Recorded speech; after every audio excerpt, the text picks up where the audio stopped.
Evidentemente la práctica médica tiene un alto grado de incertidumbre y por supuesto los desenlaces no siempre son felices y hay que dar malas noticias a los pacientes y a los familiares de los pacientes. Y nos pareció conveniente contar en esta oportunidad con este tema con la participación del doctor Óscar Clusero. Óscar es un médico cirujano e intensivista, es ex profesor agregado del Departamento de Emergencia del Hospital de Clínicas, es magíster en bioética. Gracias. Bueno, en primer lugar, buenas tardes. Es un placer estar acá con los profesores del curso de Humanidades Médicas, que es absolutamente necesario en la formación, porque los objetivos de la medicina de este siglo han establecido una distancia crítica con respecto a la parte meramente tecnológica, y que sobre eso después volveremos. De manera que para mí es un placer estar acá, y pretendo, en el currículum que dijo Baltasar faltaba decir que estoy tan mal preparado para dar malas noticias como todos ustedes. De manera que, por más que en mis especialidades me haya visto con mucha frecuencia obligado a hacerlo, uno necesita instantes de reflexión, porque si no la experiencia pasa por uno y uno no le saca a esa experiencia el debido papel hasta que no reflexiona y lo deja sedimentar. En primer lugar, yo no voy a hablar, hay una pequeña presentación, pero vamos a jugar todos a un roleplay, para lo cual necesito voluntad. Necesito en primer lugar una pareja que va a ser de padres del paciente. Acá necesitaría una chica y un chico. Bueno, acá hay chicas y chicos, ¿no? Acá nosotros dos. ¿Sí? Los que lleguen hasta acá.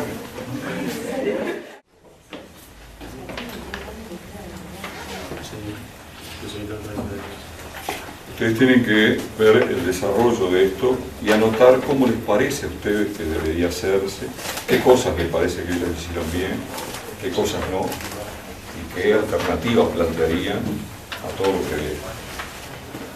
Y ellos van a tener que hacer el esfuerzo real de dar, como acaban de leer, realmente malas noticias.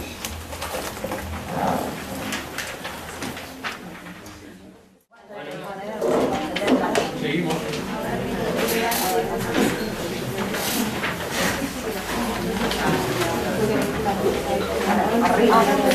Buenas, Marta. Bueno, queríamos comunicar que hemos estado hablando les presento, ellos son mis asistentes y ella es la nurse encargada de este turno, y le queremos comunicar queremos hablar un tema con ustedes muy importante, tanto para ustedes como para su hijo, y creemos que sería adecuado si podemos pasar a mi despacho y comunicarles esta noticia y tratar de ver a ver qué opinan ustedes y cómo podemos llevar adelante esto. ¿Les parece bien? Sí, pero ¿por qué no se puede pasar malo?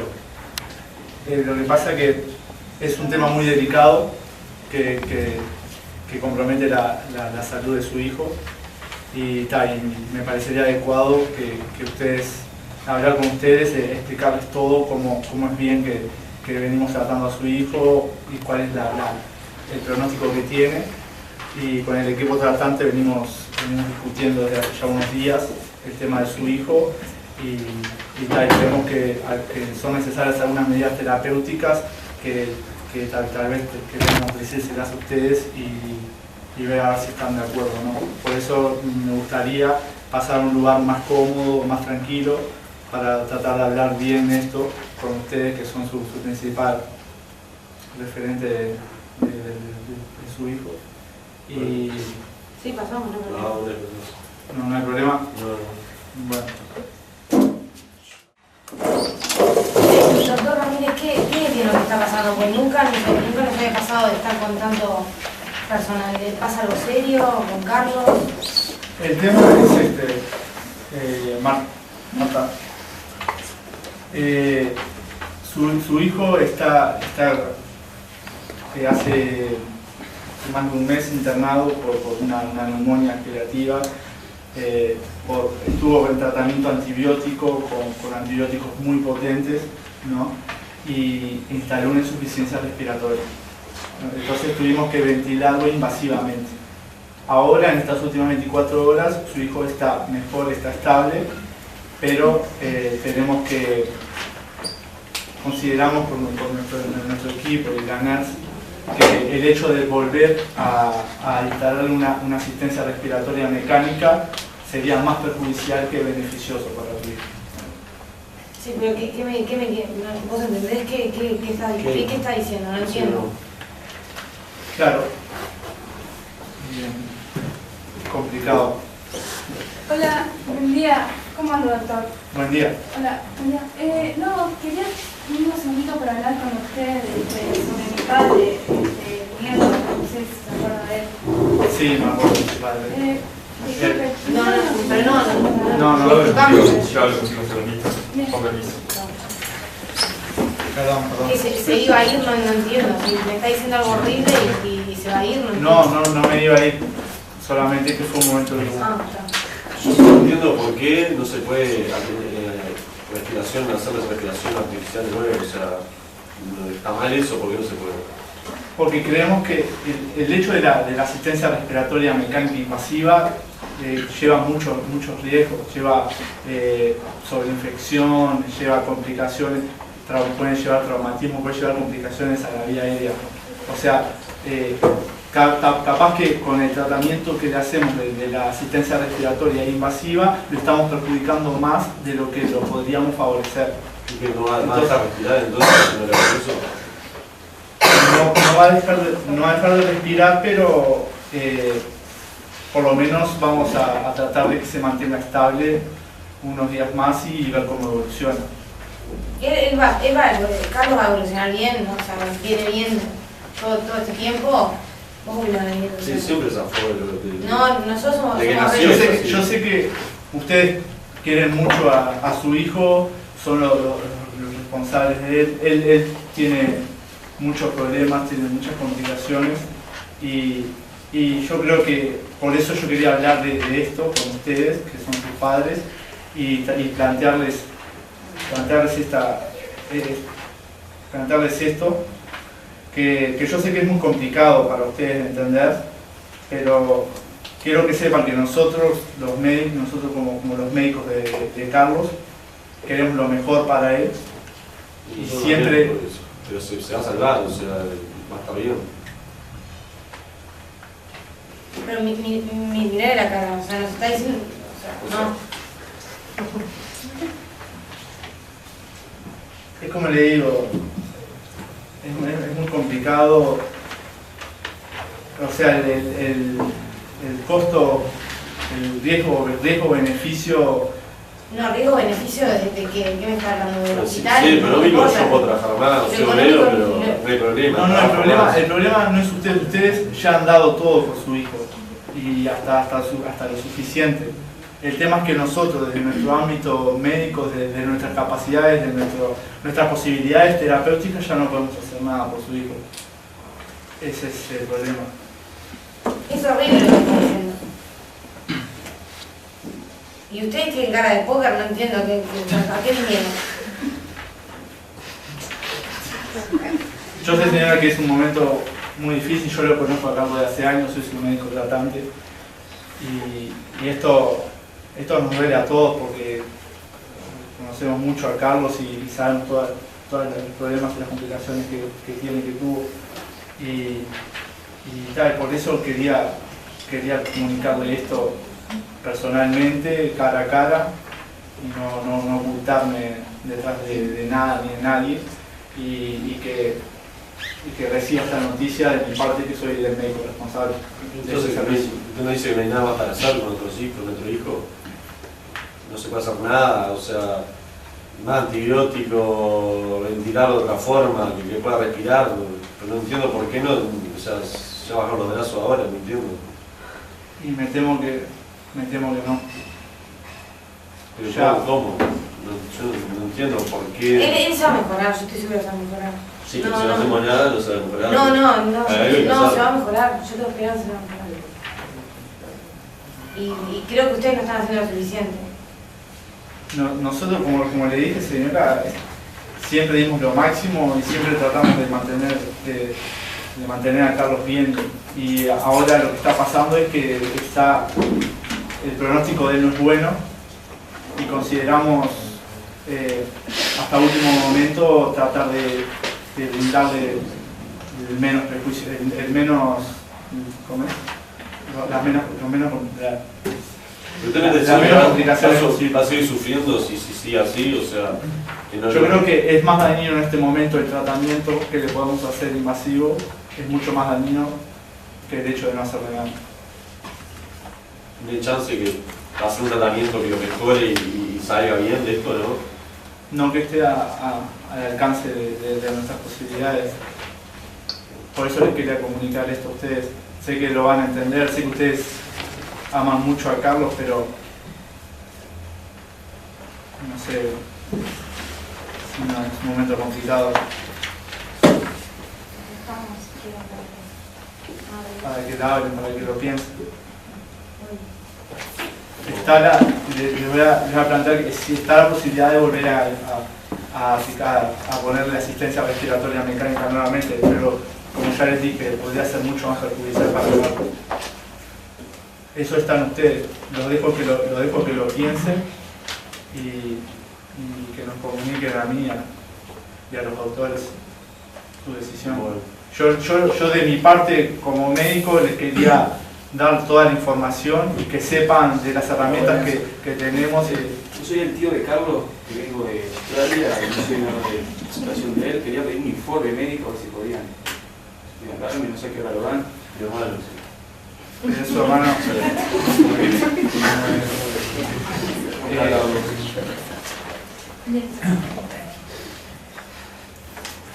¿Cómo es su nombre, señor? Mucho gusto, yo soy el doctor Eugenio Ramírez. Justamente en este momento me parece que no es adecuado. Yo sé que usted es el tío de Carlos, que también está muy aliado con él, pero en este momento estoy hablando con sus padres y es un momento muy complicado y me gustaría que si nos podría esperar afuera y después hablamos con usted tranquilo. ¿Tiene estar solo usted o? No, pero yo era mi hermano, o sea, de mi sangre, o sea, quiero que esté acá, es el tío de Carlos, no quiero que esté. Bueno, muy bien. Entendemos. Un aplauso para... Bueno, muy bien. Supóngase que esto ha ocurrido realmente. Primera pregunta. Lo que el equipo médico intentó transmitir, en opinión de ustedes, ¿fue transmitido con claridad? Sí.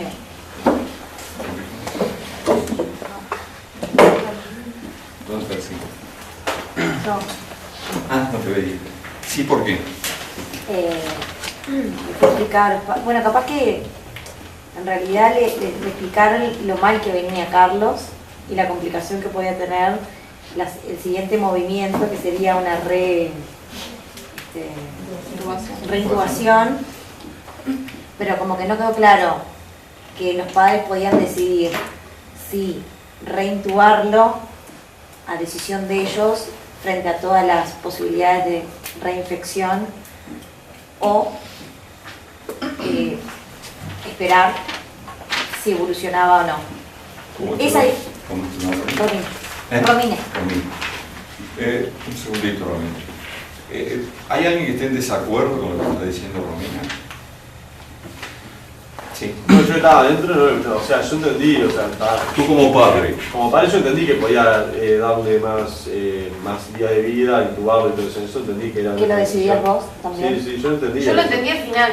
Claro, al final sí, al final. Pero hay algo en lo que decía Romina que vale la pena analizarlo un poquito. Nosotros, los médicos, adoptamos decisiones a pedido de los familiares. Porque tú algo de eso dijiste. Sí, algo así que planteaba. Pero en realidad, ¿qué es lo que hacemos verdaderamente? ¿Atendemos el pedido o hacemos una cosa más compleja? ¿Qué pedido? ¿De los padres? Tú decías, como que a solicitud de los padres reinstalábamos la asistencia Pero en respiratoria. realidad no, tratan de ¿Cómo convencer. funciona en la No, realidad? tratan de convencer que lo mejor es, en este caso, no volver volver a intubarlo. Está bien. Y convencer a los padres de eso también. O sea, se trata de obtener un cierto consenso. Exacto. Solo que una de las partes está ligado emocionalmente al paciente y sabe las implicancias de no seguir adelante. No es fácil se les dijo. lograr este acuerdo. ¿Ustedes creen que el acuerdo del equipo lo logró? Los padres de Carlos se fueron convencidos de que lo mejor que le puede pasar a Carlos es que si ahora es necesario intubarlo, no hacerlo es lo mejor. ¿Y de qué se trataba la conversación? ¿No se trataba de lograr ese acuerdo? Cuando estamos convencidos nosotros y... perdóname tu nombre. ¿Mi nombre? Sí, pues yo te bauticé por él. Diego. Diego. Diego intentó fundamentar lo nocivo que podría resultar la asistencia respiratoria. El equipo está convencido de que a Carlos le haría más daño que beneficio, ¿verdad?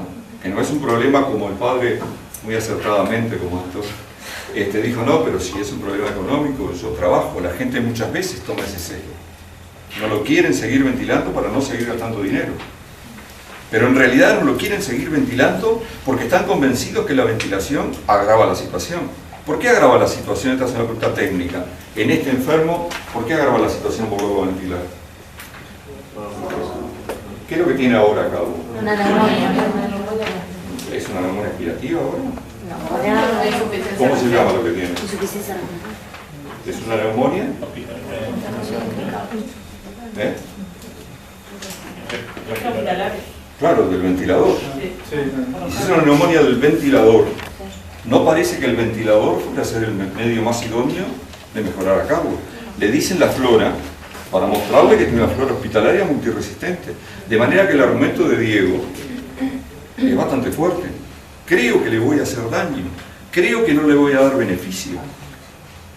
Y la maleficencia y la futilidad, que se llaman así esas dos cosas, son argumentos poderosos, pero tenemos que sentirlos verdaderamente como reales para convencer a los padres de un enfermo con parálisis cerebral. Imagínense que Marta y Daniel están con este chico desde que nació y que la historia les dice muy vagamente que ha tenido múltiples internaciones, pero ellos están acostumbrados a este vía crucis.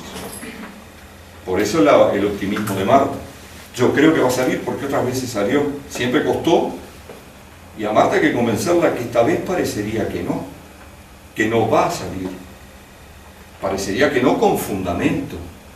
Por supuesto que estamos tratando de obtener un consenso y por supuesto que si el consenso no se obtiene, tendremos que volver para atrás.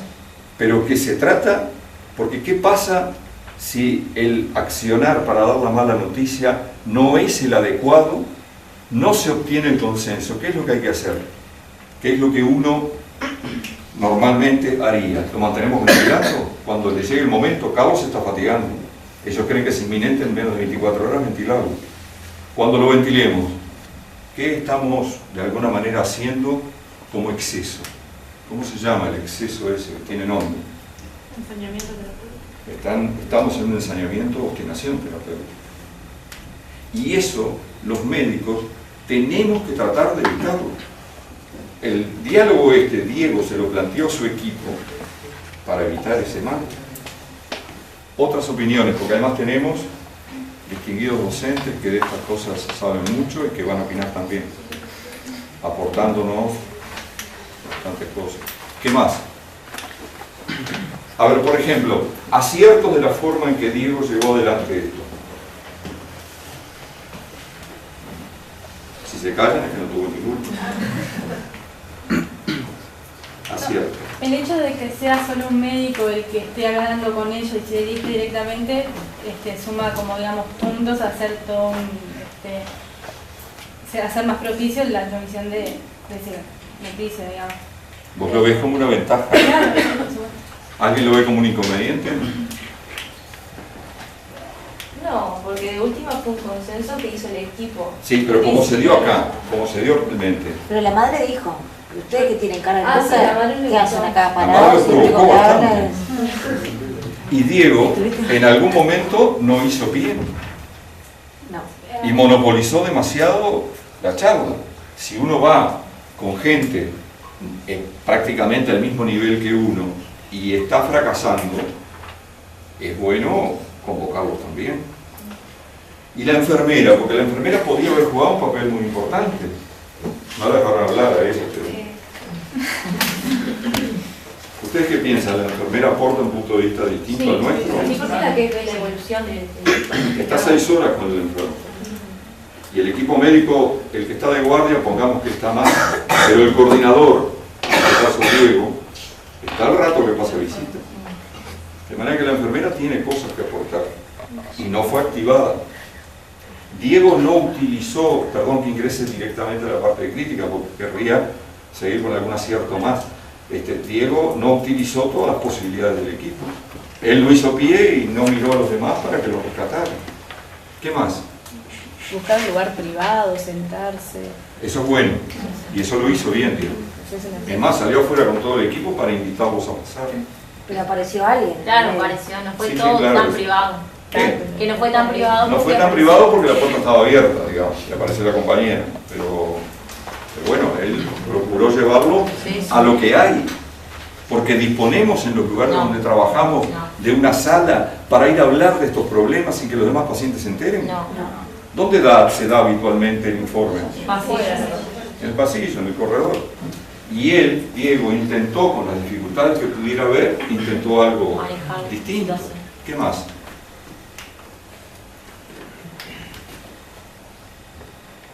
Yo en un momento los miré a los otros doctores y a la nurse como para que me ayudaran así y siguieron callados. Entonces volví a hablar yo y así con mi discurso. Seguro. Como que no, cuando no di pie como que intenté ahí la soga y... Pero no lo hiciste y no explícitamente. llegó.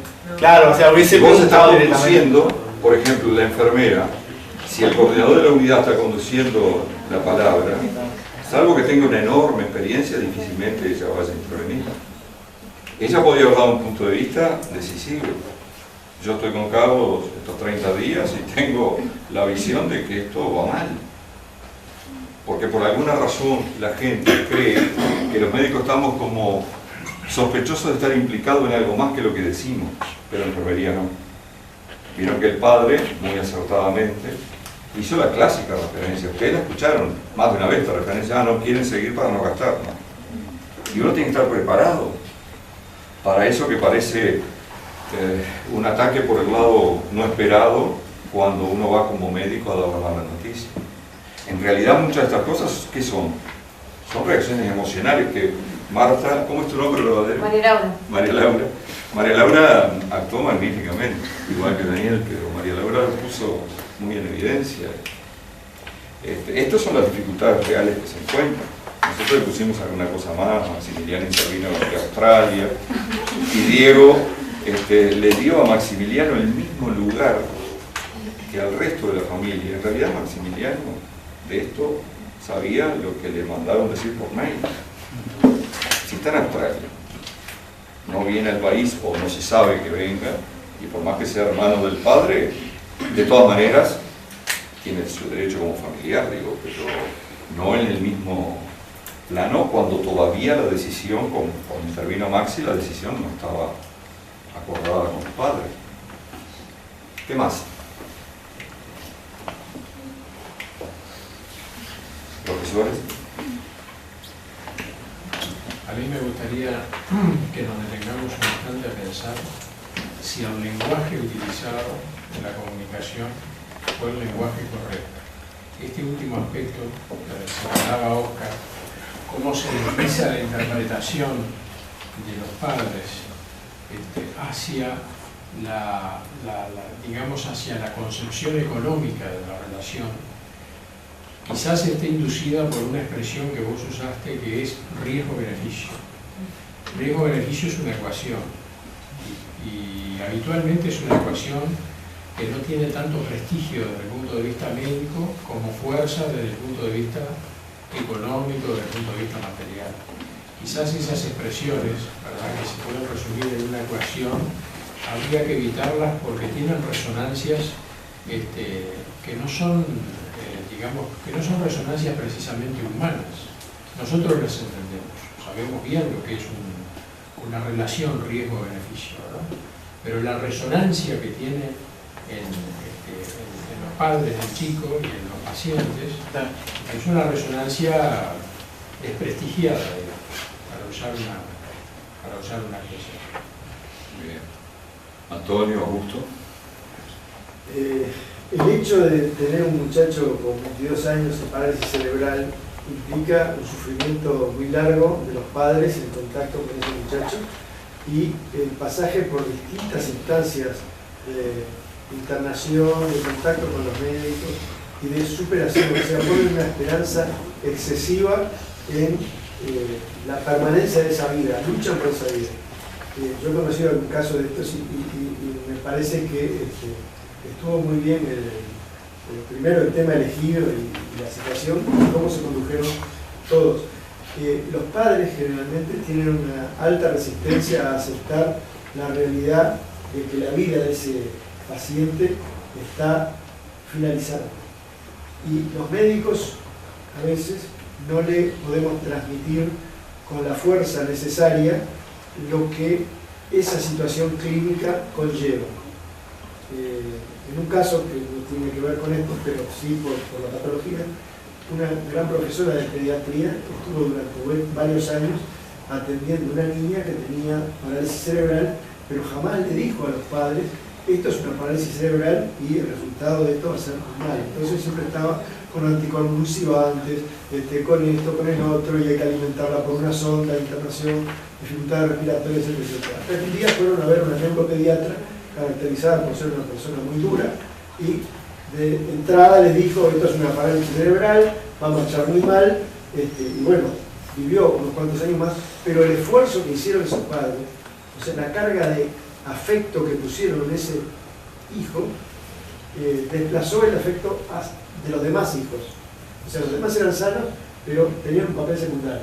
El más importante era ese. Y cuando llega el momento de que ya no se puede hacer más, estamos hablando de los años en que empezaba el CTI, le dicen: no se puede hacer más nada, y los padres se niegan a aceptar esa realidad. El médico en aquel momento decía: bueno, no puedo aceptar que los padres me digan en qué momento voy a cesar la actividad. Cuando ellos tomaron la decisión y dijeron: bueno, nos damos por vencidos, está bien, ya vivió bastante, pobrecita, tiene que terminar la vida acá, no es cosa de que voy enseguida y lo hago de lado. O sea, para no transferirles a ellos algo que va a ser una carga para toda su vida.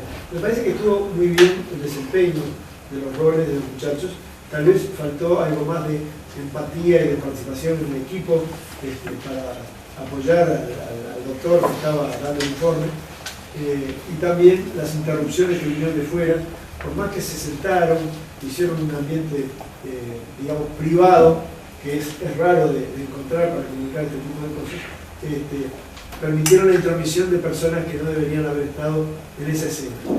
Y la intervención pequeña de la enfermera, para decirle: bueno, vamos a dejarle un momento para que lo piensen, o tiempo de dejarlo solo, se vio interrumpida por la presencia del tío que vino a Australia y armó todo ese pequeño lío y terminó la escena. Augusto.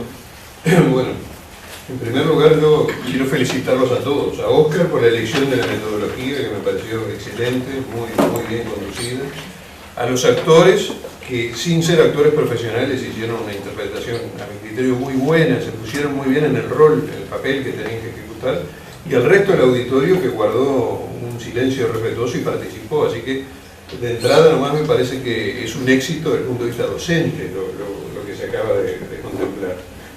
Ahora, respecto al problema en sí, es un problema complejo, porque el ejemplo que se utilizó es un ejemplo donde se combinan dos cosas. No solo es dar una mala noticia, sino que además es compartir una decisión. Porque esto no equivale a decir: mire, es un infarto masivo, está muerto. Es una mala noticia más la posibilidad de una expectativa de distinto nivel de interpretación y de distinto nivel de juzgamiento. Entonces, en ese sentido, el valor, que es un término que no se debe adjudicar a la vida, pero que se utiliza a veces, por ejemplo, se habla de un feto súper valioso para una mujer embarazada. Bueno, este niño probablemente sea un niño súper valioso para ese núcleo familiar. Entonces, el peso específico de valor relativo de la vida es totalmente diferente al equipo médico que lo está asistiendo con respecto a los padres. Porque, claro, desde el punto de vista técnico se puede decir que el riesgo de la ventilación es mayor que no ventilarlo, pero ¿y el riesgo de la no ventilación? Porque entonces tendríamos que manejar las dos posibilidades. Lo otro que yo me preguntaría es cómo actuaríamos si este paciente no fuera una parálisis cerebral, sino que fuera un paciente de psiquismo normal. Estaríamos diciendo las mismas cosas, actuaríamos de las mismas cosas. Todo eso le da un entorno realmente muy dificultoso, y yo creo que gente que no es profesional de la actuación y que tampoco, creo que ustedes están en cuarto o quinto, han tenido un contacto clínico todavía bastante limitado. O sea, no han tenido experiencias de vivenciar este tipo de situaciones frecuentes. Quiere decir que creo que se pusieron muy bien en el rol.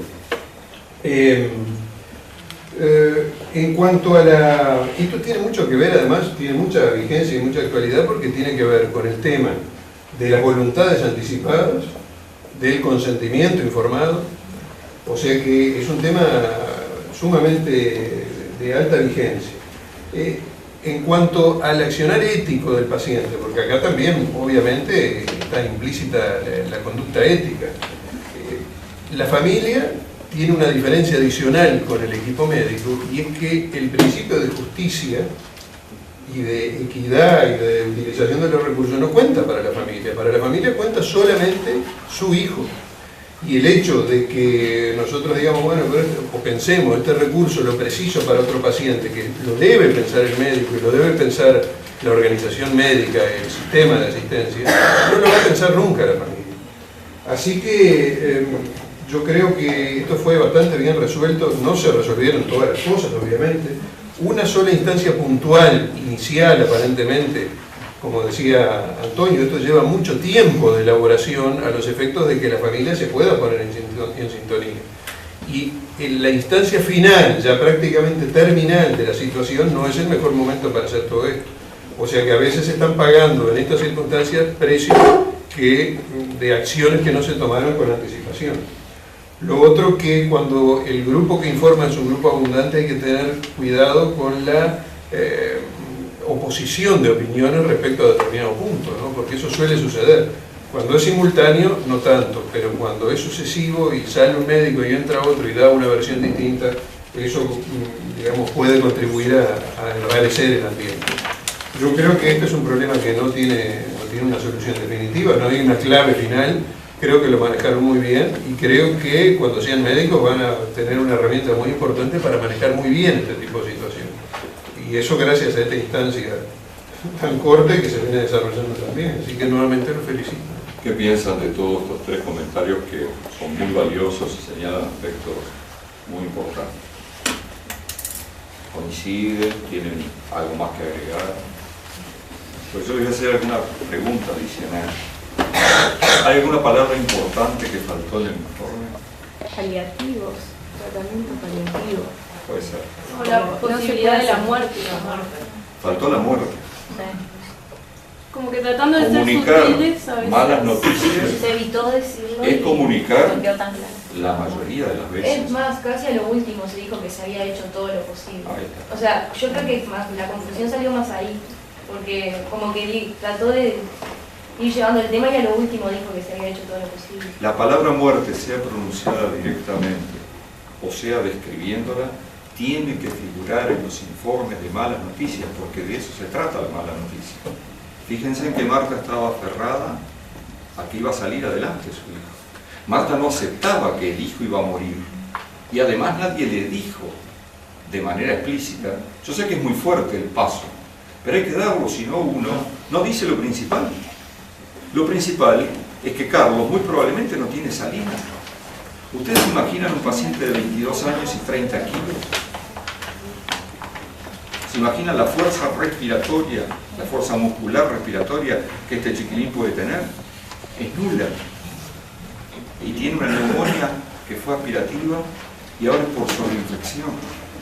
De manera que, pero junto con la muerte, junto con la idea de la muerte, hay que dar idea de que esta vida que si no se toman ciertas decisiones se sigue prolongando en la obstinación terapéutica, es una vida indigna. Y la gente entiende la palabra, la expresión dignidad de la vida, o dignidad del proceso de morir. Y eso tiene que estar en toda expresión de malas noticias. Porque me hago idea de que mi familiar, mi madre, mi padre, mi esposo, mi hermano, mi hijo, no va a vivir. Pero junto con eso, yo sé que la medicina moderna puede hacer cosas para impedir la muerte. Ahora, tengo que saber que esas cosas hay un momento en que se hacen e impiden la muerte llevando al paciente a una vida no digna. Y eso es algo sobre lo que hay que insistir. Si no, nadie acepta la muerte. La muerte de un familiar no se acepta si no es dejando claro la inevitabilidad y la indignidad del proceso de morir. Y esto no son meras palabras, hay que tratar de que se concrete. Vale todo lo que decían ellos en cuanto a la magnífica actuación de ustedes. Tuvieron que actuar allí en el momento, pero grábense en que la palabra muerte o la descripción de la muerte y la inevitabilidad de la muerte hay que darla, si no nadie acepta. Y ahora lo vamos a ver muy brevemente porque la parte positiva acá importa poco, es que en lugar de eso hay que poner algo, y el algo es que muera en paz, que muera de forma digna, que muera sin dolor y que muera con los seres queridos. Y eso es lo que todos nosotros querríamos el día que llegue la hora de nuestra muerte, porque todos nos vamos a morir. Entonces, ¿cómo querríamos que fuera nuestra muerte? Yo sé que hablar de esto con la enorme juventud de ustedes es pero todos vamos a morir y vamos a tener familiares que mueren. Y es muy importante que pensemos cómo queremos que mueran. Todo esto tiene que estar en la cabeza del que sale a hablar de estas cosas. Algunas veces no es la idea de la muerte la que tenemos que dar, pero es la idea de una incapacidad tan importante, tan seria, que es equivalente o a veces peor que la muerte. Para citar un caso, digamos, paradigmático, ¿no? El chiquilín joven que en un accidente queda cuadripléjico. Salir a explicar la cuadriplegia, que es posiblemente peor que la propia muerte, no es sencillo. De manera que todo esto es como para punto de partida de reflexiones. El doctor Aguilar decía con claridad, vamos a seguir con este tema porque este tema no se agota de una sola vez. Pero ustedes luego tendrán que aproximarse a él. Afortunadamente todos los que estamos acá, veteranos, lo deseamos, de una manera mucho mejor que la que nos arrimamos nosotros, de manera totalmente intuitiva y cometiendo errores. Ustedes ahora tienen el tiempo y la oportunidad de reflexionar. Y este es un tema muy vivencial. Este no es un tema para decir, vayan a leer a fulano, que la tiene clara. Porque es algo que tenemos como que construir entre todos y construir con cada paciente. Yo voy a decir 4 palabras que reafirman algunas de estas cosas y acá se termina. Esta es la parte más importante, más seria, y quiero decir que para mí compartir con ustedes esta parte fue muy agradable. Bueno,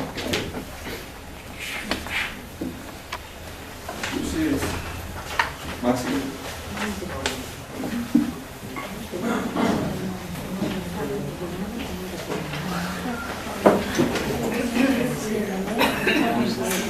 Lo primero que señalamos ahí es que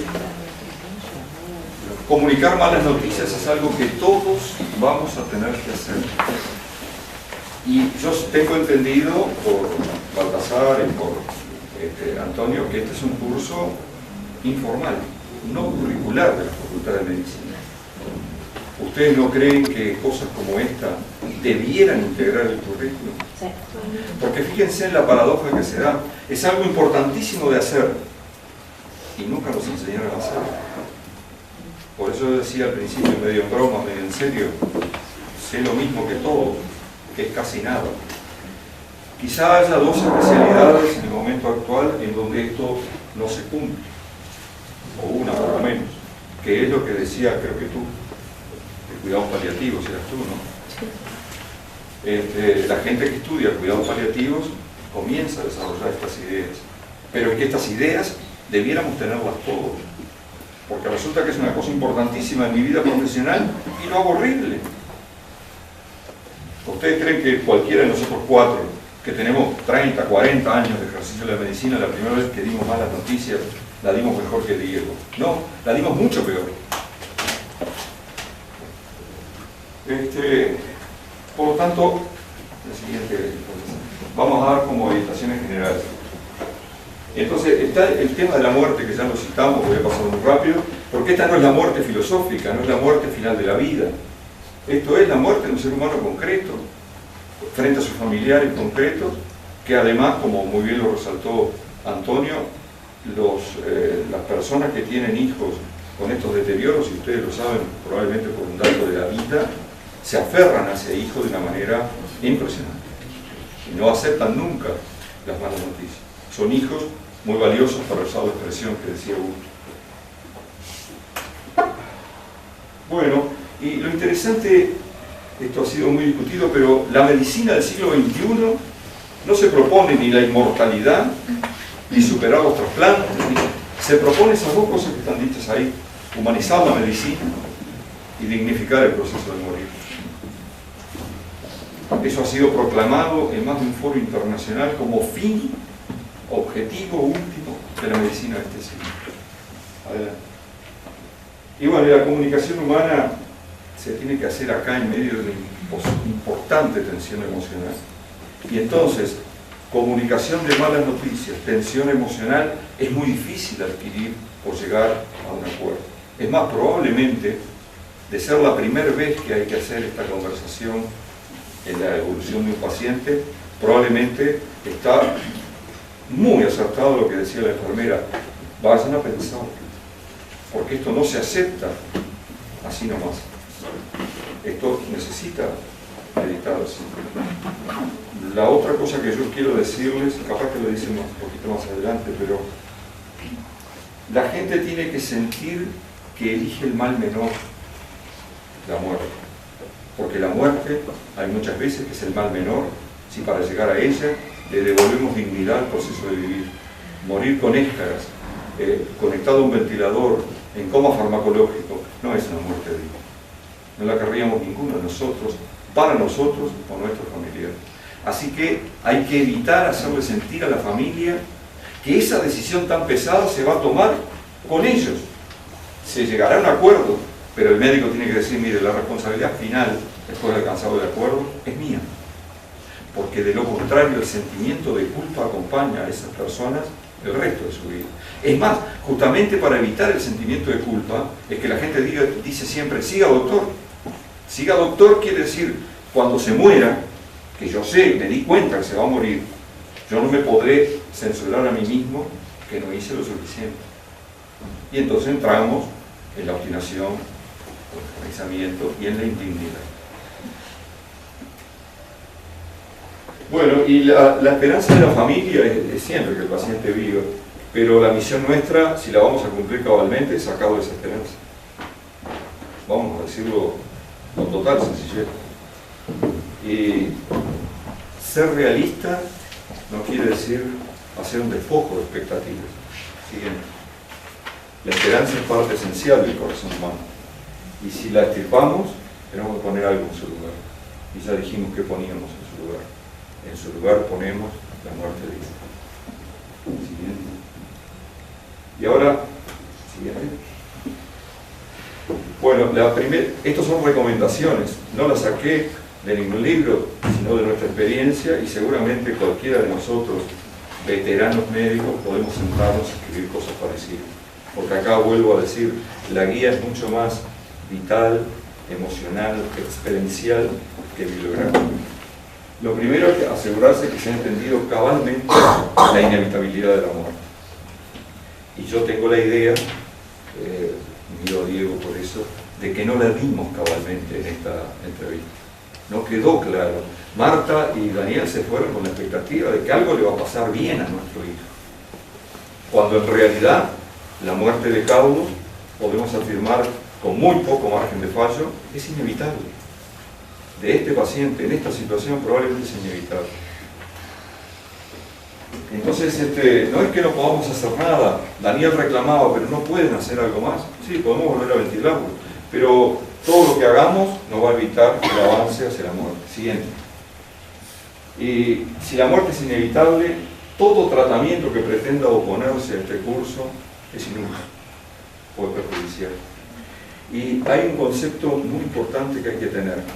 Si por ejemplo acá limitáramos la ventilación, no es cosa de creer que porque no lo ventilamos se muere.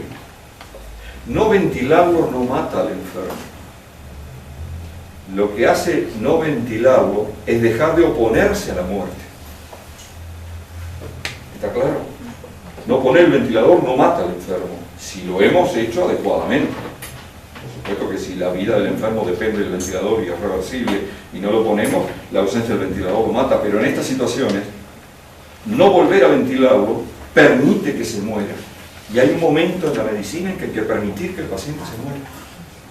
Cuesta mucho desarrollar este sentido porque nuestra profesión es la profesión de la vida, sí, pero también es la de la buena muerte.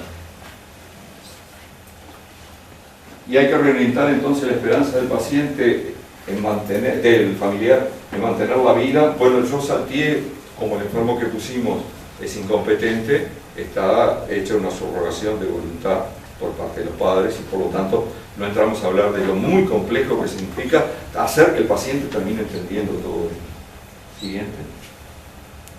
Y bueno, la insistencia. En realidad tenemos que tener la idea de que nadie, o sea, ningún médico se halla en posesión de ningún derecho especial que lo legitime para la obstinación. Siguiente. Y hay que alcanzar un compromiso, que es un compromiso mutuo. Queremos establecer una limitación del esfuerzo terapéutico, que es lo que trató de hacer Diego con su equipo. No lo lograron, pero es que difícilmente, por lo que dijimos, se logra en la primera entrevista. Ahora, claro, cuando se alcance un acuerdo, tiene que quedar en claro que el equipo lo que va a hacer es tratar de cumplir con el acuerdo. No es que al día siguiente, doctor, y no lo va a ventilar. Porque si lo plantean, no es que esté mal que lo planteen, hay que volver a insistir en todo lo que se dijo. Siguiente. Bueno, si el paciente es competente, hay que empezar por hacer que él comprenda y acepte todo esto. Porque el paciente tiene algo que se llama autonomía. Y el paciente puede no querer saber, y eso hay que respetarlo mucho, lo que está pasando. Pero si el paciente quiere saber lo que está pasando, nuestra obligación es decirlo. De la mejor manera, por decir. Siguiente. Y bueno, Diego cumplió muy bien con esta parte, un ambiente de tranquilidad, aislamiento y privacidad, que normalmente no lo tenemos en la inmensa mayoría de las instituciones y de los centros de tratamiento intensivo de este país. A veces, ustedes lo deben haber visto, se da el informe de la cama 2 de López al lado de los familiares de Rodríguez, que están escuchando los avatares de López.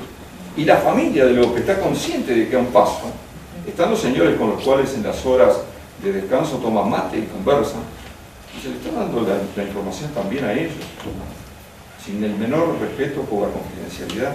Tenemos que exigirle a nuestros centros asistenciales que la habitación para dar las noticias y los informes es fundamental para los pacientes y para la calidad de asistencia. Como los hospitales tienen las clásicas dificultades edilicias, todo espacio utilizable se utiliza, y parece que el espacio destinado a sentarse con la familia, que fue lo que muy bien quiso hacer Diego, a solas, en privacidad, nosotros le inventamos las interrupciones que fueron muy bien hechas, porque en la práctica real pasa que no estamos en un ambiente con la llave en la puerta sin que nadie nos moleste. Siguiente. Bueno, también Diego en esto cumplió cabalmente. Fue a hablar con su equipo.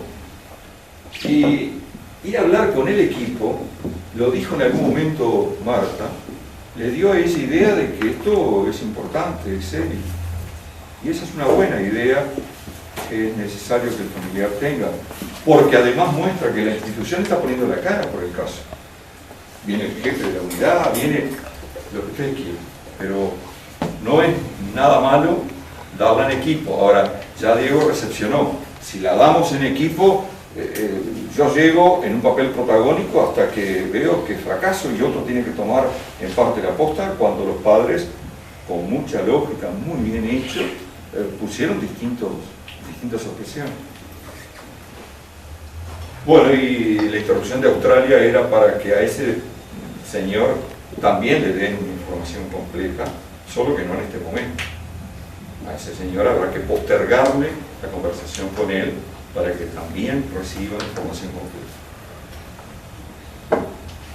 Bueno, tiene que haber tiempo, tiene que el lenguaje ser muy claro. Ya el doctor Aguilar señaló, riesgo-beneficio, la gente no tiene la menor idea de lo que es. Es ventilador y no asistencia respiratoria mecánica. Yo siempre cuento que cuando hacía guardia en medicina intensiva tenía un compañero que me precedía y que para hablar con los pacientes le decía, ¿cómo está el pulmón, doctor? Ese corte transversal que a veces se hace en los CTI, que no dice nada sobre lo que está pasando. Y el pulmón, bueno, la PAFI de hoy, y entonces cuando yo llegaba, notaba que al intentar dar las noticias se me preguntaban cómo estaba la PAFI de hoy. Y la PAFI de hoy podía estar en una variación con respecto a ayer, que no tenía el menor significado desde el punto de vista de las cosas que importaban. Entonces hay que tener un lenguaje accesible para la gente y muy claro. Y los papás acá pidieron, pero explíqueme que yo entienda, algo así dijeron. Y hay que escuchar lo que dicen, porque hay gente que viene a decir un discurso. Y no importa lo que le están poniendo, porque así sale de eso. Y no tiene la angustia, porque a todos nos provoca angustia tener que dar estas noticias. Es mentira que uno dice, con la cancha y la experiencia que tengo voy a decir esto y me van a entender. Tiene angustia, tiene temor, tiene incertidumbre. De manera que no hay que sacar la incertidumbre como quien se saca algo molesto de arriba. Y hay que saber escuchar. Por aquello que ustedes saben de los chinos, de que por algo tenemos 2 orejas y una boca. Es porque hay que escuchar el doble de tiempo que se habla. Y alguien, creo que era Aguilar, decía el tema de la empatía. También yo, y ustedes seguramente lo han encontrado, la actitud del médico que dice todas las malas noticias sin dejar ningún resquicio a la duda, a la esperanza y sin poner nada en el lugar de esa amputación que está haciendo. Ese médico tiene una enorme distancia emocional del problema, pero en realidad perjudica, produce un iatrogenia con su lenguaje. Hay que darle la idea, no de que uno está llorando al lado de ellos, sino de que uno ha comprendido el problema humano y está tratando de encontrar para la situación la mejor solución. La última pregunta. Y bueno, los reproches, acá arrancábamos una buena relación paciente-familia que Diego supo mantener, pero vieron que empezaron a aflorar algunos reproches. Y los reproches son naturales cuando la gente comienza a entender que ahora es muy probable que su familiar fallezca. ¿Y por qué no se hizo algo antes? Decía el papá de Carlos. ¿Qué cosas dejaron de hacer? ¿Por qué estamos en donde estamos ahora? Y probablemente hay que darle explicaciones, pero sin entrar en la discusión, porque el que pierde en la discusión es siempre el paciente.